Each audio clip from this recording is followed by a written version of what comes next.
Good evening everyone. আমরা এতদিনে যেটুকু অংশ আলোচনা করেছি তা ছিল এতদিনের জেনারেল ফ্র্যাকচার সম্পর্কিত কথাবার্তা, এবং তার সাথে আমরা ইন অ্যাডিশনাল আরেকটা জিনিস আলোচনা করছি, যেটা হলো ডিসলোকেশন। আজকে এই ফ্র্যাকচারটারই আরেকটা ভিন্ন প্যাটার্ন নিয়ে আমরা একটু আলোচনা করব। যে কমন আলোচনাটা আমরা এতদিন ধরে করেছি সেটা ছিল বেসিক্যালি অ্যাডাল্টের। চিলড্রেনের ক্ষেত্রে কিছু ভ্যারিয়েশন আছে, যে ভ্যারিয়েশনটা মূলত ইম্পর্টেন্ট, এবং এই ভ্যারিয়েশনগুলো আমাদেরকে একটা চিলড্রেন ফ্র্যাকচার ডিল করার সময় খেয়াল রাখতে হবে। ছোট বাচ্চাদের যে ভাঙে না তা না, যথেষ্ট ভালো মতোই ভাঙতে পারে। যদি ভাঙে তাহলে তাদের ট্রিটমেন্ট প্রোটোকল, ডায়াগনস্টিক ক্রাইটেরিয়া এবং যে কমপ্লিকেশন গুলো তাদের হয় সেগুলো কিন্তু অ্যাডাল্ট থেকে খানিকটা ডিফারেন্ট। তাহলে সেই জিনিসগুলো আমরা একটু আইডেন্টিফাই করার চেষ্টা করব।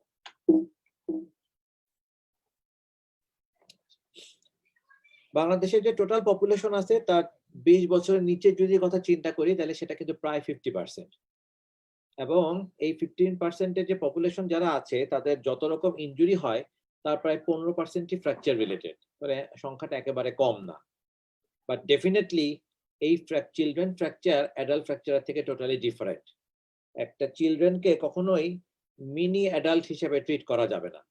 যে বাচ্চাদের অ্যাডাল্টরাকে একটু ছোট বাচ্চা ছোট হিসেবে ধরে নিয়ে যদি আমি ট্রিটমেন্ট করি তাহলেই তো চিলড্রেনের ফ্র্যাকচার ট্রিটমেন্ট হয়ে যায়। ব্যাপারটা কিন্তু সেরকম না, ইটস টোটালি ডিফারেন্ট। চিলড্রেনের মধ্যেও আবার 2-3টা গ্রুপ আছে যাদের মধ্যে ট্রিটমেন্ট প্রোটোকল ভ্যারি করে।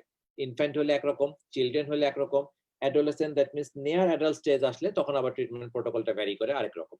ফলে পেশেন্টের বয়স আর কোনো ক্ষেত্রে না হোক, যদি সেটা ফ্র্যাকচার হয় বাচ্চাদের, তাহলে পেশেন্টের বয়স কিন্তু খুবই ইম্পর্টেন্ট। এবার আমরা তাহলে প্রথম আগে একটু দেখে নেই যে একটা চিলড্রেন বোনের কি কি এক্সট্রা পয়েন্ট বা ডিফারেন্সিয়েটিং পয়েন্ট আছে যেটা অ্যাডাল্টের সাথে মিলে না। সর্বপ্রথম যে জিনিসটা আমাদেরকে মাথায় রাখতে হবে সেটা হচ্ছে কার্টিলেজেনাস এপিফাইসিস। একটা ফুল গ্রোয়িং অ্যাডাল্ট বোনের সবগুলা পার্ট এক্সরেতে ভিজিবল, কিন্তু একটা চিলড্রেনের সাধারণত যে পার্টটুকুন ক্যালসিফাইড হয়েছে শুধু সেইটুকুনি ভিজিবল হয়, বাকিটুকুনকে দেখা যায় না। বাট দ্যাট ডাজন্ট মিনস যে ওই পার্টটাকে যে অ্যাবসেন্ট, এরকম কিন্তু ভাবার কোনো কারণ নাই। অবশ্যই সেই পার্টটা আছে, বাট সেটা কার্টিলেজেনাস বলে এক্সরেতে ইনভিজিবল থাকে। দেখলেই মনে হয় যে হাড্ডিটা শুরুও নাই শেষও নাই, এটা ওখানে আছে কিভাবে। বেসিক্যালি পুরা হাড্ডিটাই ওখানে আছে, পুরা বোনসটাই ওখানে আছে, কিন্তু কার্টিলেজ পোর্শনটুকুন বেশি বলে চিলড্রেনের বেশিরভাগ অংশটুকুন ইনভিজিবল থাকে।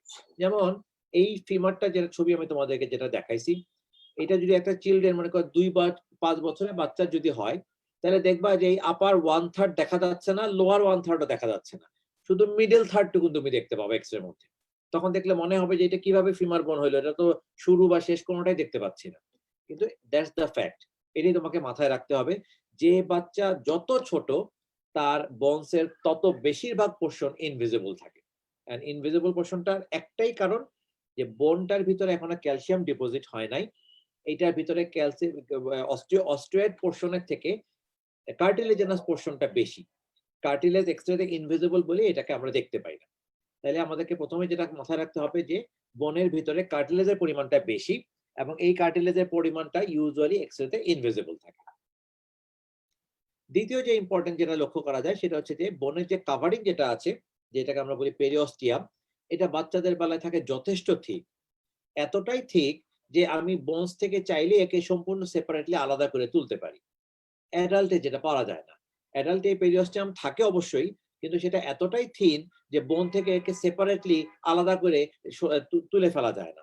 ফলে এই পেরিওস্টিয়াম যেহেতু আমরা আলাদা করে তুলতে পারি না, ফলে কোনো এবং খুব পাতলা থাকে, ফলে অ্যাডাল্ট বোনে বোন ফ্র্যাকচার হলে ওই জায়গায় পেরিওস্টিয়ামের সাথে সাথে ড্যামেজ হয়ে যায়। এবং আমরা জানি যে পেরিওস্টিয়ামের একটা অন্যতম ভালো প্রপার্টি হচ্ছে বোন হিলিং এর কাজে লাগে। তাহলে এই ফ্র্যাকচারের সাথে সাথে যদি ওভারলাইং পেরিওস্টিয়ামটাও ড্যামেজ হয়ে যায়, তাহলে অ্যাডাল্ট বোনের হিলিং এ দেরি হয়। কিন্তু চিলড্রেনের এই পেরিওস্টিয়ামটা থাকে অনেক ঠিক। বেশিরভাগ সময় দেখা যায় বোন ভেঙে 2 টুকরা হয়ে গেছে, কিন্তু পেরিওস্টিয়ামটা রয়ে গেছে ইনট্যাক্ট। এই ইনট্যাক্ট পেরিওস্টিয়ামটা কেন থাকে? কারণ এটা অনেক ঠিক, একদম একটা বইয়ের একটা পাতলা শীটের মতো মোটা থাকে, এই জন্য এটা সহজে ছিঁড়ে না। এবং যেহেতু এটা ইনট্যাক্ট থাকে, ফলে চিলড্রেন বোনের হিলিং ক্যাপাসিটি অ্যাডাল্ট বোনের থেকে থাকে অনেক বেশি। 3 নাম্বার প্রশ্নটা হচ্ছে যে বোনের ভিতরে অস্টিওয়েড যে টিস্যু যেটা আছে তার মধ্যে কোলাজেন পরিমাণটা থাকে অনেক বেশি। কোলাজেন পরিমাণটা বেশি থাকার কারণে চিলড্রেন বোনের একটা বেন্ডিং পাওয়ার থাকে। ফলে এটা এনার্জি অ্যাবজর্ব করতে পারে ভালো। ফলে দেখা যায় যে যখনই কোনো একটা ডাইরেক্ট ব্লো কোনো চিলড্রেন বোনের উপরে এসে পৌঁছায়, তখন সে না ভেঙে প্রথমে একটু বাঁকা হয়ে ডিফর্মড হয়ে এনার্জিটাকে অ্যাবজর্ব করার চেষ্টা করে। সেটাও যখন পারে না তখন ভেঙে যায়। কিন্তু অ্যাডাল্ট বোনে কিন্তু এই প্রপার্টিটাই নাই। অ্যাডাল্ট বোন ইনট্যাক্ট থাকলে পুরোপুরি ইনট্যাক্ট থাকবে, না থাকতে পারলে দরকার হলে ভেঙে যাবে। কিন্তু সে কোনোভাবে বেন্ড করবে না। ফলে এইটা একটা চিলড্রেন বোনের একটা ইম্পর্টেন্ট প্রপার্টি। ক্যান্সারাস বোনের পরিমাণও চিলড্রেন বোনে বেশি, যেটা অ্যাডাল্ট বোনের থাকে অতটা বেশি থাকে না। অ্যাডাল্ট বোনে ক্যান্সারাস বোন শুধু 2 এন্ডে থাকে। চিলড্রেন বোনে ক্যান্সারাস বোন একদম সেন্টার অফ দ্য ডায়াফাইসিস ছাড়া বাকি পুরাটা পোরশনে এটা অনেকখানি জায়গা জুড়ে ধরে বসে থাকে।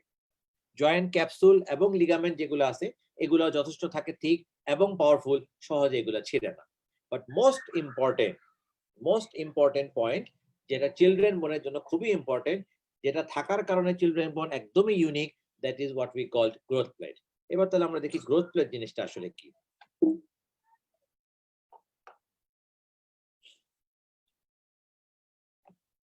একটু কয়েকটা স্লাইড পার করে আমি তোমাদের গ্রোথ প্লেট জিনিসটাকে একটু দেখাই নিই। এই এক্সরেটা দেখো, একটা নর্মাল এক্সরে বলে তোমাদের কাছে মনে হবে। এখানে সবচেয়ে বড় বোন যে ফিমার এবং টিবিয়ার মাঝখানে সবচেয়ে বড় যে গ্যাপটা আমরা এখন দেখতে পাচ্ছি, মনে রাখবা this is what we call joint space. এখানে আমি আবারও দেখতে পাচ্ছি ফাঁকা, মনে হচ্ছে ফিমার আর টিবিয়া একে অপরের থেকে দূরে বসে আছে, কোনো রকম কন্ট্যাক্টই নাই। কিন্তু বেসিক্যালি এরকম কিন্তু না। ফিমার যদি টিবিয়ার সাথে কন্ট্যাক্ট না পায়, তাহলে আমি যখন দাঁড়াবো তখন আমার বডি ওয়েট ট্রান্সমিট করবে কিভাবে? এইখানে যে গ্যাপটা তুমি দেখছো, এই গ্যাপটার মাঝখানে পুরাটাই কার্টিলেজ দিয়ে ফিল আপ করা। হাফ কার্টিলেজ ফিমারের সাথে লাগানো, হাফ কার্টিলেজ টিবিয়ার সাথে লাগানো। এবং এই কার্টিলেজ যেহেতু আমার এক্সরেতে ইনভিজিবল, ফলে এই কারণে জয়েন্ট স্পেসটা তৈরি হয়। কোনো কারণে যদি কোনো পেশেন্টের জয়েন্ট স্পেস দেখো নর্মালের থেকে কমে গেছে, তাইলে রেডিওলজিস্ট এটাকে ইন্টারপ্রিট করবে জয়েন্ট স্পেস রিডিউসড। আর as an orthopaedician or as an MBBS student তুমি এটাকে ইন্টারপ্রিট করবা যে কার্টিলেজ ড্যামেজ হয়েছে, কার্টিলেজের থিকনেস কমে গেছে। কার্টিলেজের থিকনেস কমে আসার কারণে এই গ্যাপটা কমে গেছে। এবার খেয়াল করো, এটার ঠিক উপরে এবং নিচে আরো কতগুলা ফ্র্যাকচার লাইক লাইন দেখা যাচ্ছে। দিস ওয়ান, তাহলে আগে যেটা দেখাইছিলাম এটা হচ্ছে তোমার জয়েন্ট স্পেস, এটা অ্যাডাল্টেও থাকবে, এটা চিলড্রেনেও থাকবে। কিন্তু চিলড্রেনে এই আরেকটা এক্সট্রা লাইন পাওয়া যাবে, যেটাকে আমরা বলি হলো গ্রোথ প্লেট। এই গ্রোথ প্লেটটা মূলত থাকে হলো বিটুইন এপিফাইসিস এন্ড মেটাফাইসিস, এই দুটা জাংশনেই থাকে হলো এই গ্রোথ প্লেট। যেই গ্রোথ প্লেট অ্যাডাল্টে থাকবে না। তাইলে এইটা যদি একটা অ্যাডাল্টের এক্সরে হইতো, তাহলে এইখানে আমি এই যে একটা লম্বা ফাঁকা লাইন দেখতে পাচ্ছি, এই যে এখানে একটা লম্বা ফাঁকা লাইন দেখতে পাচ্ছি, যেটাকে দেখে মনে হচ্ছে যে এই বরাবর বোধহয় বোনসটা আঁকা বাঁকা হয়ে ভেঙে গেছে, এই জিনিসটা টোটালি অ্যাবসেন্ট থাকতো, একদমই কিছুই থাকতো না। এটা পুরাটা কমপ্লিট একটা নিরেট বোনে কনভার্ট হয়ে যেত। তখন আমরা সেটাকে বলতাম যে this is an adult bone because there is no growth plate here. But তুমি যদি এখানে কোনো রকম একটা গ্যাপ দেখতে পাও যেটা জয়েন্ট স্পেস না, বাট জয়েন্টের খুব কাছাকাছি আছে, তাহলে ডেফিনেটলি সেটা একটা চিলড্রেনের বোন, এবং এই জায়গাটাই হচ্ছে তোমার সেই গ্রোথ প্লেট। গ্রোথ প্লেটের ইম্পর্টেন্স হচ্ছে এখান থেকেই বোনসটা ভার্টিক্যালি লংনিটিউডিনালি লেন্থ বাড়ে। ফলে একটা আমরা যখন যে ছোট থেকে বড় হই, সেটা because of the presence of this growth plate. এই গ্রোথ প্লেট ইউজুয়ালি প্রতিটা লং বোনে দুটো করে থাকে। আমার আগের ছবিটাতে ফেরত যাই। যে কোনো লং বোনে দুই এন্ডেই এই দুটা করে গ্রোথ প্লেট থাকে। ফলে প্রক্সিমালি একটা থাকবে, ডিস্টালি একটা থাকবে। বাট ইন্টারেস্টিং বিষয় যেটা হলো, যদিও গ্রোথ প্লেট দুই দিকে দুটো থাকে, কিন্তু দুইজনেরই প্রোডাকশন রেট কিন্তু এক না। হিসাব করে দেখা গেছে দুইটা গ্রোথ প্লেটের মধ্যে একজন দেয় 25% গ্রোথ, আরেকজন দেয় 75% গ্রোথ। তাহলে আমরা কিভাবে মনে রাখবো যে কোন দিকটা 75% গ্রোথ দেয় এবং কোন দিকটা 25% গ্রোথ দেয়? যদি তোমরা ফার্স্ট ইয়ারের জ্ঞান থেকে মনে রাখো, তাহলে একটা কবিতার মতো, তো আমি শিওর যে তোমরা কম বেশি সবাই জানো যে নিউট্রিয়েন্ট আর্টারি ডাইরেকশন মনে আছে তোমাদের? To the elbow I go, from the knee I flee. To the elbow I go, তার মানে হিউমারাস থেকে নিউট্রিয়েন্ট আর্টারি ডিরেকশন হচ্ছে টুয়ার্ডস দ্য এলবো, রেডিয়াস থেকেও ডিরেকশন হচ্ছে টুয়ার্ডস দ্য এলবো, আর from the knee I flee মানে knee joint থেকে বাইরের দিকে ছড়ায় যাচ্ছে। তাহলে নিউট্রিয়েন্ট আর্টারি ফিমারের জন্য হচ্ছে টুয়ার্ডস প্রক্সিমাল এন্ড, আর টিবিয়ার জন্য হচ্ছে টুয়ার্ডস ডিস্টাল এন্ড। এটা আমরা সবাই জানি। This is the direction of the nutrient artery. মনে রাখবা নিউট্রিয়েন্ট আর্টারি যেই দিকে মুখ করে থাকবে, মজার ব্যাপার হলো সেই দিকের গ্রোথ প্লেটটা গ্রো করে মাত্র 25%। তাহলে তার অপোজিট দিকের গ্রোথ প্লেটটা গ্রো করে 75%। যেমন এটা যদি ফিমার হয়, তাহলে আমি গ্রোথ নিউট্রিয়েন্ট আর্টারি ডিরেকশন বলছি from the knee joint I flee, তাহলে নিউট্রিয়েন্ট আর্টারি ডিরেকশন এই ডিস্টাল এন্ড থেকে প্রক্সিমাল এন্ডের দিকে। তাহলে যেই দিকে মুখ করে আছে সেই দিকে গ্রোথ রেট দিবে হলো 25%, আর নিউট্রিয়েন্ট আর্টারি যেদিকে মুখ করে থাকবে তার অপোজিট সাইডটা থেকে দিবে হচ্ছে তোমার 75% গ্রোথ। তাহলে এটাই তোমরা একটু খেয়াল রাখবা যে এটা চিলড্রেন বোনের সবচেয়ে ইউনিক পার্ট হচ্ছে the presence of his growth plate. কোথায় থাকে? Between epiphysis and metaphysis. কেন ইম্পর্টেন্ট? এখান থেকে বোনসটা গ্রো করে, যেটা অ্যাডাল্টে নাই বলেই একজন পূর্ণবয়স্ক মানুষ আর লম্বা হয় না, কিন্তু একটা ছোট বাচ্চা আস্তে আস্তে ঠিকই বড় হয়। এই গ্রোথ প্লেট সবসময় একটা লং বোনে থাকে দুই দিকে, প্রক্সিমাল এন্ডেও থাকে, ডিস্টাল এন্ডেও থাকে। কিন্তু নিউট্রিয়েন্ট আর্টারি ডাইরেকশনের উপর বেস করে এদের একজন 75% গ্রোথ দেয় আর একজন 25% গ্রোথ দেয়। নিউট্রিয়েন্ট আর্টারি যেদিকে মুখ করে থাকে সেই দিক দেয় 25%, অপোজিট সাইডটা দেয় 75%। জাস্ট এই কয়েকটা বেসিক কম্পোনেন্ট তোমরা খালি খেয়াল রাখবা, তাহলেই চলবে। ফ্র্যাকচার পড়ানোর সময় তোমাদের চিলড্রেন বোনের কতগুলা স্পেসিফিক ফ্র্যাকচারের কথা আমি বলছিলাম, জাস্ট আমি একটু রিক্যাপিচুলেট করে দেই। যদি কোনো বোনস দেখো যে ভাঙে নাই কিন্তু বেঁকে গেছে, বো হয়ে গেছে, তাইলে সেটাকে আমরা কি বলবো? সেটাকে আমরা তখন বলতে পারবো যে টোরাস ফ্র্যাকচার। আমরা যখন দেখবো যে কম্প্রেশন ফোর্স যখন কাজ করে, যখন এটা বাইরের দিকে বাকলিং হয়ে ফুলে ওঠে, তখন সেটাকে আমরা বলি টোরাস ফ্র্যাকচার। যেমন তোমরা দেখো এইটা, এখানে উপর থেকে সোজাসুজি একটা কম্প্রেশন ফোর্স কাজ করছে। এইখান থেকে দেখো যে আমি যদি একটা বোনের আউটলাইন ফলো করি, তাহলে এখানে এসে দেখো এরকম বাইরের দিকে একটা কনভেক্স অংশ বাইরের দিকে বো হয়ে ফুলে গেছে, এখান থেকে একই রকম ভাবে ফুলে গেছে, কিন্তু কর্টেক্সের কোনো ব্রিচ হয় নাই, ভাঙে নাই। এই ভাঙাটাকে আমরা বলি টোরাস ফ্র্যাকচার, যেটা সাধারণত টডলারদের পাওয়া যায়। মানে টডলার মানে হলো যে এই বয়সে বাচ্চারা প্রথম হাঁটা শুরু করে, কিন্তু অন্য কোনো এজে কিন্তু এই ফ্র্যাকচার প্যাটার্নটা পাওয়া যায় না। বেশিরভাগ বাচ্চাদের যে প্যাটার্নটা সবচেয়ে বেশি পাওয়া যায়, that is what we call green stick fracture. তার মানে বোনসের যে দুই পাশে দুইটা কর্টেক্স থাকে, এর মধ্যে একটা কর্টেক্স ভাঙে আর একটা কর্টেক্স থাকে ইনট্যাক্ট, তখন এটাকে আমরা বলি গ্রিন স্টিক ফ্র্যাকচার। এটাও অ্যাডাল্টে খুব রেয়ার, সহজে পাওয়া যায় না। অ্যাডাল্টে ভাঙলে ইউজুয়ালি বোথ কর্টেক্সই ভেঙে যায়। আর বোয়িং এরই আরেকটা স্পেশাল ফরমেশন আছে।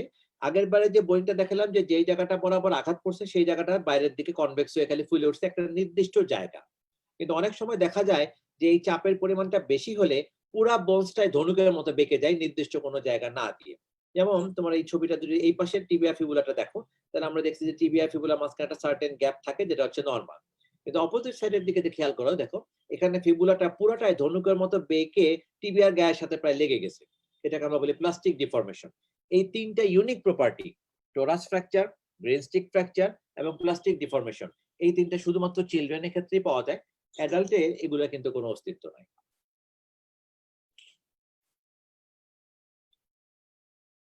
এই গ্রোথ প্লেটটা অনেক ইম্পর্টেন্ট, এটা থাকলে যেমন উপকার, আবার এইটাতে কোনো কারণে ড্যামেজ হলে সমস্যাও বাড়ে। যত ফ্র্যাকচার চিলড্রেনের হয় তার 25% এই গ্রোথ প্লেট ইনভলভ করে হয়।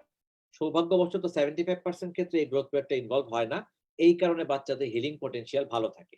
বাচ্চাদের যে কোনো বোন জোড়া লাগার পিছনে এবং সেটা আবার যদি বেঁকা হয়ে জোড়া লাগে তাহলে আবার সোজা হওয়ার পিছনে একটা মূল কারণ হচ্ছে এই গ্রোথ প্লেট, আরেকটা কারণ হচ্ছে তোমার পেরিওস্টিয়াম। এই দুটা ইউনিক প্রপার্টির কারণে বাচ্চাদের বোনের হিলিং প্রপার্টি ভালো, অ্যাডাল্টের অত বেশি ভালো না। যদি এই গ্রোথ প্লেট গুলো ড্যামেজ হয় তাহলে সেটার একটা ক্লাসিফিকেশন আছে, তোমাদের শুধু নামটা জানা থাকলেই যথেষ্ট। যদি ভিতরে ডিটেলস বলতে পারো তাহলে তো খুবই ভালো, না বলতে পারলো তুমি অ্যাটলিস্ট নামটা যদি জানা থাকে যে চিলড্রেনের যে গ্রোথ প্লেট যেটা আছে, গ্রোথ প্লেটে যদি ফ্র্যাকচার হয় তাহলে সেটার যে ক্লাসিফিকেশন সেটার নাম হচ্ছে সল্টার হ্যারিস ক্লাসিফিকেশন। আমি একবার একটু বলে দিব, কিন্তু এই অংশটুকু মনে রাখা তোমাদের জন্য মোটেও জরুরি না। যদি বলতে পারো that will carry good mark, কিন্তু অ্যাটলিস্ট নামটা জানা থাকতে হবে। এই সল্টার হ্যারিস যে ক্লাসিফিকেশন যেটা আছে, এটাকে 5টা ভাগে ভাগ করা হয়, 1 2 3 4 5, এবং এটা মনে রাখা কিন্তু খুব সহজ। যদি কোনো একটা ফ্র্যাকচার লাইন সরাসরি গ্রোথ প্লেটের ভিতর দিয়েই পাস করে, কোনো দিকের ইন্ট্যাক্ট বোনকে স্পর্শ না করে, তাহলে সেটাকে আমরা বলবো সল্টার হ্যারিস টাইপ 1। যেমন এখানে গ্রোথ, এটাই হচ্ছে সেই গ্রোথ প্লেট, এবং যদি এইখান বরাবর একটা ফ্র্যাকচার লাইন তৈরি হয় তাহলে এটাকে আমি কিন্তু আলাদা করে এক্স এর ভিতরে দেখতে পাবো না, কারণ এই ফ্র্যাকচারটা হচ্ছে কার্টিলেজের মধ্যে, ফলে এটা টোটালি থাকবে ইনভিজিবল, তখন এটাকে আমরা বলবো সল্টার হ্যারিস টাইপ 1। যদি এই ফ্র্যাকচারটা গ্রোথ প্লেট দিয়ে শুরু হয়েছিল কিন্তু একটা নির্দিষ্ট কোনো একটা জায়গায় এসে এরপর সে মেটাফাইসিসের দিকে এক্সটেন্ড করে গেছে, তাহলে সেটাকে আমরা বলবো সল্টার হ্যারিস টাইপ 2। যদি মেটাফাইসিসের দিকে এক্সটেন্ড না করে সে এপিফাইসিসের দিকে এক্সটেন্ড করে, তাহলে সেটাকে বলবো 3। যদি এপিফাইসিস এবং মেটাফাইসিস দুই দিকে একসঙ্গে এক্সটেন্ড করে বসে, তাহলে সেটাকে আমরা বলবো সল্টার হেরিস টাইপ 4। আর কোনো দিকে না করে যদি এই বোনের টুকরা দুটা একটা আরেকটাকে কম্প্রেস করে ধরে, এতটাই কম্প্রেস করে ধরে যে এই গ্রোথ প্লেটের মাঝখানে যে গ্যাপটা ছিল, যেটা ইনভিজিবল ছিল, যেখানে গ্রোথ প্লেটটা থাকার কথা, সেটা ডেপনেস যদি কমে যায়, তাহলে সেটাকে আমরা বলবো সল্টার হেরিস টাইপ 5। তাহলে 1 2 3 4 5 ফ্র্যাকচার লাইন গ্রোথ প্লেট দিয়ে গেল 1, গ্রোথ প্লেট দিয়ে যায় কিছুটা অংশ যাওয়ার পর মেটাফাইসিসের দিকে গেল 2, মেটাফাইসিসের দিকে না যায় এপিফাইসিসের দিকে আসলো, তাহলে 3, যদি বোথ এপিফাইসিস এবং মেটাফাইসিস দুটাকে ইনভলভ করে তাহলে 4, কোনো দিকে ইনভলভ না করে যদি গ্রোথ প্লেটটা কম্প্রেস হয়ে যায় তাহলে সেটা হলো 5। মনে রাখবা এই সংখ্যার মান যত বাড়বে এটার বিপজ্জনকের মাত্রা তত বাড়তে থাকবে, কারণ এই উপরে যত 1 থেকে 2, 2 থেকে 3, 3 থেকে 4 যত উপরের দিকে এটা নাম্বারিং উঠতে থাকবে ক্লাসিফিকেশন অনুযায়ী, তত গ্রোথ প্লেটের ড্যামেজ বেশি হয় এবং সেই কারণে গ্রোথ প্লেটের হ্যাম্পারও হইতে পারে। তাহলে তুমি মনে রাখবা সল্টার হেরিস টাইপ 1 এবং 2 এই দুটাকে আমরা যদি সবচাইতে নিরীহ, 3 4 5 এগুলো সাধারণত কমপ্লিকেটেড হয়। বাট এত ডিটেইলস তোমাদের মনে না রাখলেও চলবে, তোমরা শুধু মনে রাখবা গ্রোথ প্লেটকে ইনভলভ করে যদি কোনো ফ্র্যাকচার হয় তাহলে সেটাকে আমরা বলবো ফাইশিয়াল ইনজুরি, এবং এই ফাইশিয়াল ইনজুরি একটা ক্লাসিফিকেশন আছে যেটার নামটা হচ্ছে সল্টার হ্যারিস ক্লাসিফিকেশন। এত দূর পর্যন্ত মনে রাখতে পারলেও তোমাদের চলবে।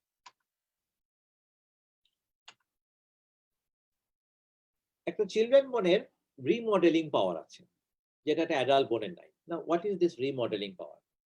সাপোজ একটা হার্ট বোনস ভেঙে গেল, এরপর 15 ডিগ্রি অ্যাঙ্গেলে এটা জোড়া লেগে গেল, তুমি ঠিক মতো এটাকে প্লাস্টার দিয়ে রিডাকশন করে রাখতে পারো নাই, অথবা পেশেন্ট নড়াচড়া করছে প্লাস্টারের মধ্যে, এই জন্য খেয়াল করা যায় নাই, যে কারণেই হোক ইভেনচুয়ালি দেখা গেল যে বোনসটা 15 ডিগ্রি অ্যাঙ্গেলে জোড়া লেগে গেছে। যদি এরকম একটা অ্যাডাল্ট বোনে 15 ডিগ্রি অ্যাঙ্গেলে জোড়া লাগে, এটা এই 15 ডিগ্রি অ্যাঙ্গেলেই বেঁকাই রয়ে যাবে সারা জীবন, এটা কিন্তু আর কখনোই নিজে থেকে সোজা হইতে পারবে না। কিন্তু চিলড্রেনের একটা নির্দিষ্ট রেঞ্জ পর্যন্ত যদি বেঁকা থাকে, তাহলে এটা সে পরবর্তীতে সময়ে ধীরে ধীরে, একদিন দুই দিনে না, 6 মাস, 1 বছর, 2 বছর, 3 বছর, 4 বছর সময়ে আস্তে আস্তে এটাকে আবার সোজা করে ফেলতে পারে। এই ক্যাপাসিটিটাও চিলড্রেন বোনের জন্য ইউনিক প্রপার্টি, রিমডেলিং পাওয়ার। এবং এই রিমডেলিং পাওয়ারের জন্য ওই প্রেজেন্স অফ গ্রোথ প্লেট খুব ইম্পর্টেন্ট। তাহলে তুমি নিশ্চয়ই বুঝতে পারতেছো যে এই বাচ্চাটা ইনফ্যান্ট, যার গ্রোথ প্লেট এখন সবচাইতে অ্যাক্টিভ অবস্থায় আছে, তার রিমডেলিং পাওয়ার সবচাইতে ভালো। আর যেই বাচ্চাটার বয়স এখন 16 বছর, সে অলমোস্ট অ্যাডাল্টে হয়ে চলে আসছে, যার গ্রোথ প্লেটের আর বেশি বড় হওয়ার ক্ষমতা নাই, তাহলে তার রিমডেলিং পাওয়ার এখনো আছে, কিন্তু ডেফিনেটলি ওই ইনফ্যান্টের থেকে কম। ফলে যে দেখো, চিলড্রেন মাত্রই রিমডেলিং পাওয়ার আছে কথা সত্যি, কিন্তু চিলড্রেনের সব চিলড্রেনের কিন্তু রিমডেলিং পাওয়ার এক না। যে চিলড্রেনের বয়স যত কম, তার রিমডেলিং পাওয়ার তত বেশি। কি কি ফ্যাক্টর এই রিমডেলিং কে এফেক্ট করে, এটা খুব ইম্পর্টেন্ট। প্রথমটা তো আমি তোমাদেরকে বললাম, ইয়ার অফ রিমেইনিং গ্রোথ। যার যত বেশি গ্রোথ পিরিয়ড এখনো বাকি আছে, তার মানে সে খুব ইয়াং, তার জন্য রিমডেলিং পাওয়ার তত ভালো। নর্মালি বলা হয় যে একজন অ্যাডাল্ট মেল চিলড্রেন থেকে অ্যাডাল্ট মেলে কনভার্ট হয় 18 বছর বয়সে, আর চিলড্রেন থেকে অ্যাডাল্ট ফিমেলে কনভার্ট হয় 16 বছর বয়সে। তাইলে যে বাচ্চাটার বয়স এখন 4 বছর, ধরলাম সে ফিমেল, তাহলে 16 বছর বয়সে যেহেতু তার গ্রোথ প্লেট ক্লোজ হয়ে যাবে, আর এখন তার বয়স 4 বছর, তাহলে এখনো তার 12 বছর গ্রোথ প্লেটটা অ্যাক্টিভ আছে। কিন্তু যেই ফিমেলটার বয়স 14 বছর, তার কিন্তু আর বাকি আছে মাত্র 2 বছর। ফলে 4 ইয়ার্স ফিমেল পেশেন্টের রিমডেলিং পাওয়ার ডেফিনেটলি 14 ইয়ার্স ফিমেল পেশেন্টের থেকে বেশি হবে। এই কথাটাই তোমাদের এখানে আমরা বলার চেষ্টা করছি, যে ইয়ার্স অফ রিমেইনিং গ্রোথ, যার গ্রোথ পিরিয়ড যত বেশি বাকি আছে, তার মানে পেশেন্ট এখনো যথেষ্ট ইয়াং, তার রিমডেলিং পাওয়ারও ভালো। 2 নাম্বার পয়েন্ট হচ্ছে, ইনজুরিটা গ্রোথ প্লেটের যত কাছাকাছি হবে, এটা রিমডেলিং তত ভালো হবে। তার মানে মেটাফাইসিসে যদি কোনো রকম অ্যাঙ্গুলেশন হয়, কোনো রকম ডিফর্মিটি হয়, এটা যত দ্রুত রিমডেলিং হবে, ডায়াফাইসিস হইলে অতটা দ্রুত হবে না, তার জন্য সময় দিতে হবে। কিন্তু ও বেশি কাছে হইতে যায়, যদি ফাইসিসটাও আবার নিজে ইটসেলফ ড্যামেজ হয়ে যায়, তাহলে কিন্তু আর তার রিমডেলিং কোনো ক্যাপাসিটি থাকবে না। বরং দেখা যাবে যে ওই সময় তার রিমডেলিং ক্যাপাসিটি তো নাই, উল্টা বরঞ্চ বোনটা পরবর্তীতে আরো বেঁকা হয়ে যেতে পারে। এটা এটা অনেক জটিল বিষয়, এটা তোমাদের অত না জানলেও চলবে। তোমরা 3টা পয়েন্ট খালি খেয়াল রাখবা। যার বয়স যত কম, তার রিমডেলিং পাওয়ার তত ভালো। গ্রোথ প্লেটের যত কাছাকাছি ইনজুরি হবে, রিমডেলিং তত ভালো হবে। গ্রোথ প্লেট থেকে দূরে হলে, যেমন সেন্টার অফ দ্য ডায়াফাইসিসে যদি ইনজুরি হয়, তাহলে সেটা রিমডেলিং অত ভালো হতে যাবে না। কিছু এক্সট্রা পয়েন্ট তোমাদেরকে মনে রাখতে হবে। এক্সট্রা পড়ানোর সময় আমি তোমাদেরকে যে রুল অফ টু বলেছিলাম, এই রুল অফ টু একটা বাচ্চা রোগীর এক্সট্রা ইন্টারপ্রিটেশন করার জন্য খুব ইম্পর্টেন্ট। টু ভিউ এবং টু জয়েন্ট এটা অ্যাডাল্টেও লাগে, এটা চিলড্রেনও লাগে, কিন্তু টু লিম যেটা বাচ্চাদের জন্য খুবই কমন। কারণ চিলড্রেন বোনের একটা বড় অংশ যেহেতু ইনভিজিবল থাকে, ফলে তুমি যদি কোনো একটা বোনস এক্সরেতে দেখো একটা বাচ্চা যেটুকুন দেখা যাচ্ছে, যদি ভাঙাটা সেখানে না থেকে অন্য কোথাও থাকে, তাহলে কিন্তু তুমি এটাকে কম্পেয়ার করে বের করতে পারবে না। কিন্তু তুমি যদি অপোজিট সাইডের এক্সরেটা করো, যতটুকুন বোনস দেখা যাচ্ছে সেই বোনস দুটাকে যদি দেখো যে অ্যাপারেন্টলি একই রকম দেখা যাচ্ছে, তাহলে আমি মোটামুটি ধরে নিতে পারি পসিবলি এই বোনের ইনভিজিবল পার্টে কোনো ভাঙা নাই। কিন্তু তুমি যদি এক্সরে করার পর দেখো যে যেইটুকুন অংশ ভিজিবল আছে তাদের মধ্যে কোনো ভাঙা নাই, কিন্তু সেই এই ভিজিবল পার্টটুকুন দুইটা একরকম আইডেন্টিক্যাল না, কোনো না কোনো দিকে অ্যাঙ্গুলেশন বেশি বেঁকা হয়ে আছে, অথবা ছোট হয়ে আছে, অথবা বড় হয়ে আছে। যদি এরকম হয় সেক্ষেত্রে তুমি নিশ্চিত ধরে নিতে পারো যে কোনো একটা ইনজুর্ড পার্ট অবশ্যই এই বোনসটার মধ্যে আছে। ফলে টু লিম, দুইটা লিম্বের এক্সরে করা বাচ্চাদের জন্য খুবই ইম্পর্টেন্ট। এবং আমরা অনেক সময় যদি বাচ্চা বাবা মা এসে বলে যে আমার বাচ্চা পড়ে গেছিল, পড়ে যায় ডান হাতে ব্যথা পাইছে, আমরা একসঙ্গে ডান হাতের এক্সরে যখন লিখি তখন বাঁ হাতের এক্সরে লিখে দিই। তখন বাচ্চা বাবা আমাকে অবাক হয়ে বলে আমার বাচ্চা তো বাঁ হাতে ব্যথা পায় না, ওই দিকের এক্সরে কেন দিচ্ছেন? তখন তোমাকে তাকে বলে বুঝাইতে হবে যে এই বাচ্চাদের এক্সরে বেশিরভাগটাই এক্সরে ফিল্মে আসতে চায় না, যেটুকুন দেখা যায় সেটুকুন দিয়ে যদি আমাকে আন্দাজ করতে হয় যে এই হাতে আসলে কোন আঘাত পৌঁছেছে কিনা, তাহলে স্বাভাবিক দিকের এক্সরেটাই দেখতে কিরকম সেটা আমাকে দেখতে হবে। এই কারণে আমরা টু লিম্বের এক্সরেটা দিই। টু অকেশন, এটাও বাচ্চাদের জন্য খুব ইম্পর্টেন্ট। অনেক সময় বাচ্চাদের দেখা যায় যে ভাঙাটা প্রথম দিন হয়েছে সেটা এতটাই ছোট যে প্রথম দিনের ভাঙাতে এটার কোনো অস্তিত্ব খুঁজেও পাওয়া যায় না, কিন্তু বাচ্চা হাত একদম নাড়তেছে না, হাত ফুলে গেছে, হাত লাল হয়ে গেছে, পড়ে যাওয়ার হিস্ট্রি আছে, সবকিছু সাজেস্ট করতেছে যে ভাঙা তো থাকা উচিত, কিন্তু এক্সরে বলতেছে না কোনো ভাঙা নাই। তাইলে আমরা যেটা করি, আপাতত একটা ব্যাক স্ল্যাব বা এলবো ব্যাগে হাতটাকে দিয়ে রাখি এবং 3 দিন বা 5 দিন পর আরেকটা এক্সরে করে আমাকে দেখা করতে বলি। এই 3 বা 5 দিন পর যেই জায়গাটা ফ্র্যাকচার হয়েছে, যেই জায়গাটা প্রথম দিনের এক্সরেতে ভিজিবল হয় নাই, কিছু নেক্রোসিস হওয়ার কারণে এই ফ্র্যাকচার লাইনটা তখন ভিজিবল হয়। এবং এই কারণে টু অকেশন, দুইটা টাইম পিরিয়ডে এক্সরে করা বাচ্চাদের জন্য খুব ইম্পর্টেন্ট। এবং ইউজুয়ালি বলা হয় যে 3 থেকে 5 বা 7 দিন পরে দ্বিতীয় আরেকটা এক্সরে করলে কোনো সন্দেহজনক ফ্র্যাকচার যদি থাকে এটা সাধারণত তখন দেখতে পাওয়া যায়। বাট যেটা তোমাকে মনে রাখতে হবে, ক্লিনিক্যাল সাসপিশন হচ্ছে যে ফ্র্যাকচার আছে কিন্তু এক্সরেতে নাই, আমি 5 দিন পর আরেকটা এক্সরে করব, সেই ক্ষেত্রে ফ্র্যাকচার আছে ধরে নিয়ে যা ট্রিটমেন্ট দেওয়া দরকার, সেটা ব্যাকস্ল্যাব হোক, সেটা এলবো ব্যাগ হোক, যেটাই হোক না কেন সেটা তোমাকে কিন্তু দিয়ে দিতে হবে। 5 দিন পর তুমি এক্সরে করে যদি দেখো যে না সেটাও ঠিক আছে, কোনো সমস্যা নাই, ভাঙার কোনো লক্ষণ দেখা যাচ্ছে না, তুমি দরকার হলে সব খুলে দাও। কিন্তু যদি 5 দিন পরে দেখা যায় যে এক্সরে ছিল কিন্তু এই 5 দিন তুমি বাচ্চাটাকে কোনো রকম সাপোর্টে দিয়ে রাখো নাই, তাহলে এই ভাঙাটা যতটা বেশি খারাপ ছিল এই 5 দিনের নড়াচড়ার কারণে তখন এটা আরো বেশি খারাপ হয়ে যায়। ফলে টু অকেশন এই বাচ্চাদের জন্য খুবই ইম্পর্টেন্ট। আর টু ফিজিশিয়ান আমরা বলি, প্রেফার করি যে যেহেতু এই ফ্র্যাকচার গুলো খুবই মাইনর, খুবই সূক্ষ্ম, একজন ফিজিশিয়ানের চোখে এটা এড়াই যাইতেই পারে। 2 জন ফিজিশিয়ানই একই সঙ্গে মিস করবে এরকম হইলে খুব bad luck, that's a different issue. But আমরা সাধারণত যদি দেখি যে এক্সরেতে আমি অত ভালো কনফার্ম করতে পারতেছি না, আমার ক্লিনিক্যাল সাসপিশন আছে যে এটা ফ্র্যাকচারই হওয়া উচিত, বাট আমার চোখে কিছু ধরা পড়তেছে না, সেখানে I can always ask second opinion from my colleague. তাকে ইনফরমেশন গুলো দিয়ে এক্সরে দেখতে বলবো, সেও যদি আলাদাভাবে দেখে হয়তো তার চোখে ফ্র্যাকচারটা ধরা পড়লেও পড়তে পারে। সো লাস্ট যে 3টা পয়েন্ট আমি বললাম, to limb, to occasion and to physician, এটা চিলড্রেন বোনের বেলাতে খুবই ইম্পর্টেন্ট। তাহলে এতক্ষণ ধরে আমরা দেখলাম যে একটা চিলড্রেন বোনের ফ্র্যাকচার থাকলে আমরা সেটা কি কারণে এটা ইউনিক, কি কি সমস্যার কারণে আমাদের এটাকে ডিটেক্ট করতে সমস্যা হইতে পারে, এবং কিভাবে ফলো করলে আমরা একটা এক্সরে ভিতরে একটা চিলড্রেনের ফ্র্যাকচার আইডেন্টিফাই করতে পারবো। সাপোজ আইডেন্টিফাই করা হয়ে গেল, তাহলে এখন আমরা কি করব? মনে রাখবা যেহেতু এই বাচ্চাদের রিমডেলিং পাওয়ার আছে, যেহেতু এই বাচ্চাদের হিলিং পটেনশিয়াল অনেক ভালো, ফলে বেশিরভাগ চিলড্রেন ফ্র্যাকচারের ট্রিটমেন্ট কনজারভেটিভলি করা হয়। সেটা রিডাকশন করে প্লাস্টার দিয়ে ইমোবিলাইজ করে রাখলেই বেশিরভাগ সময় এটা কাজ করে দেয়। খুব অল্প কয়েকটা ক্ষেত্রেই বাচ্চাদের বোনের ভাঙলে অপারেশন করার প্রয়োজন হয়। এরকম কয়েকটা উদাহরণ তোমরা যদি মনে রাখতে পারো তাহলে খুবই ভালো। অলওয়েজ মনে রাখবা, ইন্ট্রা আর্টিকুলার ফ্র্যাকচার যদি হয়, তার মানে এটা এমন একটা ভাঙা যেটা জয়েন্ট স্পেস পর্যন্ত চলে গেছে, তাহলে চিলড্রেন হোক আর অ্যাডাল্ট হোক এটার অপারেশনই করতে হয়। ইন্ট্রা আর্টিকুলার ফ্র্যাকচার হলে পেশেন্টের বয়স তখন আর খুব একটা ইম্পর্টেন্ট না, বেশিরভাগ সময় তখন অপারেশনের ইন্ডিকেশন চলে আসে। যদি কোনো ফ্র্যাকচারের সাথে ভাস্কুলার ইনজুরি অ্যাসোসিয়েটেড থাকে অথবা কম্পার্টমেন্ট সিনড্রোম ডেভেলপ হওয়ার মতো অবস্থা থাকে, তাইলেও আমরা সাধারণত অপারেশন করি। কিন্তু কোনোভাবেই এই কারণগুলো না থাকলে আমরা সাধারণত বাচ্চাদের অপারেশন করতে চাই না। বেশিরভাগ সময় এদেরকে আমরা কনজারভেটিভলি ট্রিট করি বিকজ অফ 2 পয়েন্ট। একটা হচ্ছে তোমার গ্রেট হিলিং পাওয়ার, আর আরেকটা হচ্ছে তোমার presence of growth plate. Healing power ভালো থাকার কারণে এটা জোড়া লাগবেই, আর গ্রোথ প্লেট প্রেজেন্ট থাকার কারণে যদি বাঁকা হয়েও জোড়া লাগে এটা আবার রিমডেলিং হয়ে সোজা হতে পারবে।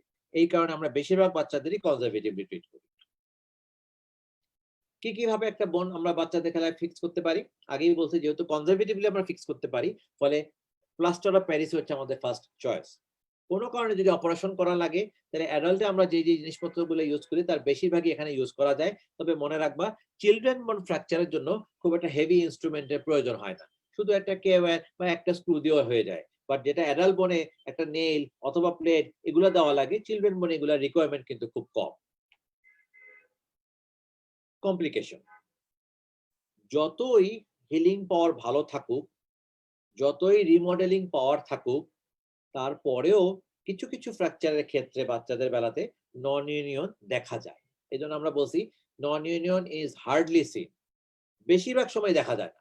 নন ইউনিয়ন বাচ্চাদের হয় না বললেই চলে, এটা জোড়া লাগবেই।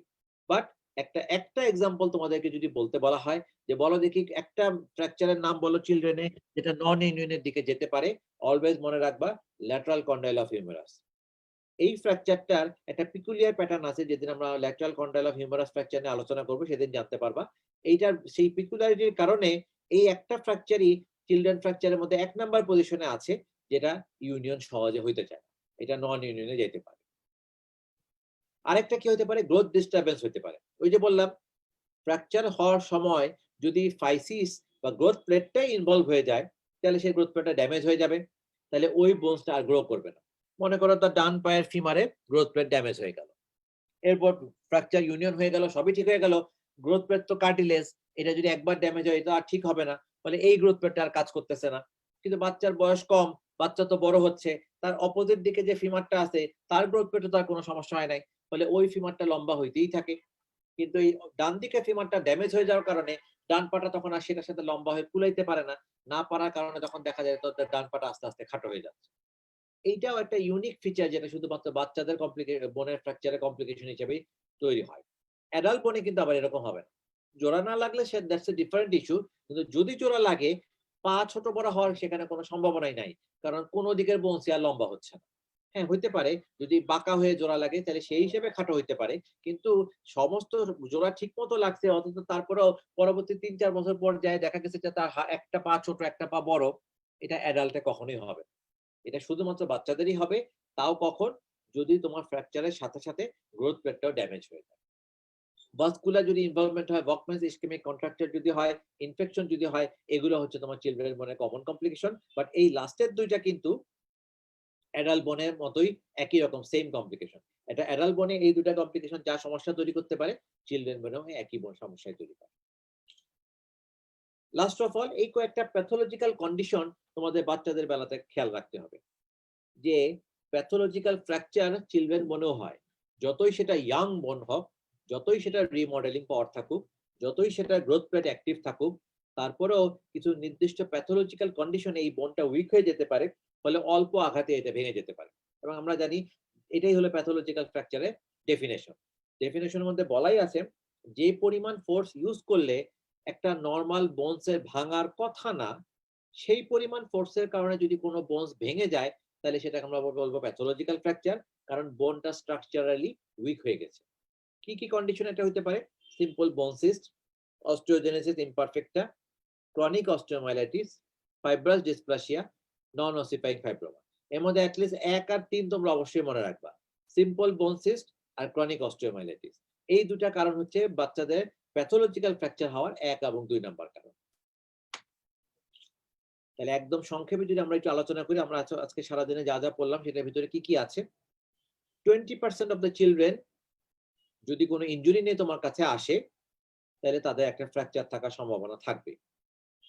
বাচ্চাদের বেলায় তুমি যদি কখনো এক্সরে করো তাহলে অবশ্যই বাইল্যাটারাল এক্সরে তুমি যত কনসিডার করতে পারো। তুমি যদি এক্সপেরিয়েন্স না হও, তুমি যদি অভ্যস্ত না হও, তাহলে প্রথমেই বাইল্যাটারাল এক্সরে লিখে দিবা, যাতে তুমি নর্মাল সাইডটার সাথে কম্পেয়ার করলে টের পাও যে এর ভিতরে কোনো প্রবলেম আছে কি নাই।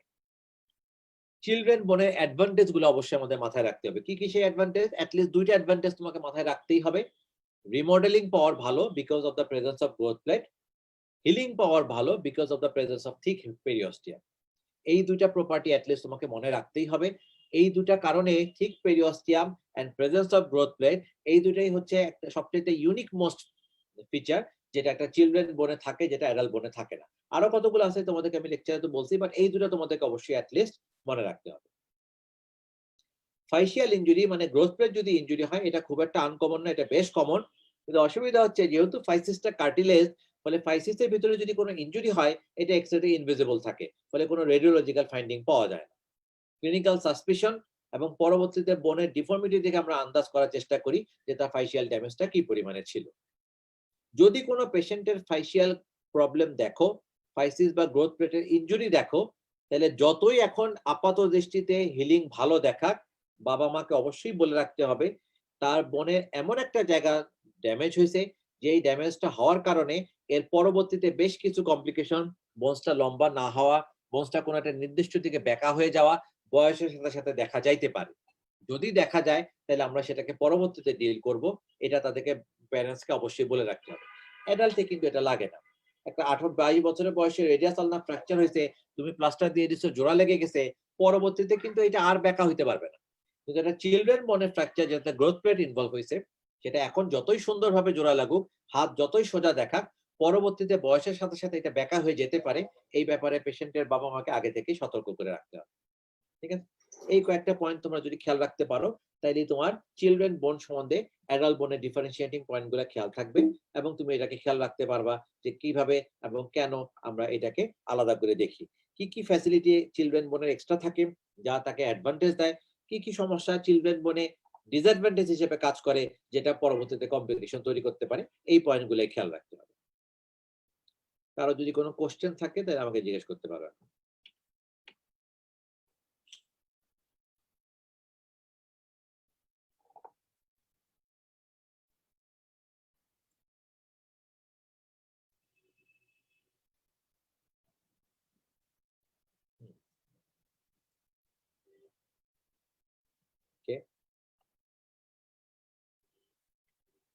তাহলে আশা করতেছি আপাতত তোমাদের আর কারো কোনো কোশ্চেন নাই। যদি পরবর্তীতে কোনো কোশ্চেন থাকে তাহলে সেটা তুমি চ্যাট বক্সে লিখে রাখো। লিখে রাখলে এখানকার মডারেটর যারা আছে তারা আমাকে কোশ্চেন গুলো কনভে করবে, করলে আমি তোমাদেরকে ইন্ডিভিজুয়ালি কোশ্চেন গুলো অ্যান্সার করার চেষ্টা করব। আর এই আগের লেকচারটা দিছি কিনা মনে নাই, ওদের সাথে কথা বলে দেখবো, নাহলে আমি আমার সবগুলো লেকচারই ইউজুয়ালি এই অ্যাক্সেস গ্রুপকে দিয়ে দেই, যাতে তোমরা পরবর্তীতে যে কোনো সময় এটাকে ডাউনলোড করে দেখতে পারো। সো থ্যাংক ইউ অল সময় দিয়ে শোনার জন্য। আগামী সপ্তাহে যেটা পড়াবো সেটা আমি পরবর্তীতে তোমাদেরকে ঘোষণা দিয়ে জানিয়ে দিব।